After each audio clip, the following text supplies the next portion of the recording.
రా తాగేస్తున్నాం. రక్తం తాగాలనుంతరా ఏం చేసేదా? సార్ మీకు విషయం చెప్పనా, ఏది చూడకుండా వీడి చెల్లినిచ్చి నాకు పెళ్లి చేసినట్టయితే ఫీల్ అవ్వ మాకు ఎంగేజ్మెంట్ లో ఎంటర్టైన్మెంట్ గా కలిసి ఉండేవాళ్ళం. మీకు ఇన్ని కష్టాలు ఉండేవి కాదు.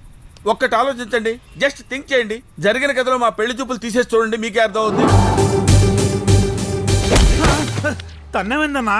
జల్జారవా నీ చెల్లెలు ఏమైనా అప్సరసా ఐశ్వర్యరాయ ఓడికిచ్చి చేస్తే ఏమైంది? తెలిసి ముసలోడి కట్టిస్తావనా? లేకపోతే నీ చెల్లికి పవన్ కళ్యాణ్ కొడుకు అఖీర్ ఆనందను, మహేష్ బాబు కొడుకు గౌతమ్ కృష్ణ వస్తారా? పెద్దనా ఏంది పెద్దనా మళ్ళీ కన్ఫ్యూజ్ అయ్యా. చెర్రీ అనుకుని సిద్ధుకు ముద్దు పెట్టా. ఆయన ఏమన్నా తప్పుగా అనుకుంటారేమో. నువ్వు వెళ్ళి మేనేజ్ చెయ్యి. అంటే ఏందే? నన్నెళ్ళి బోకరజం చేయమంటా?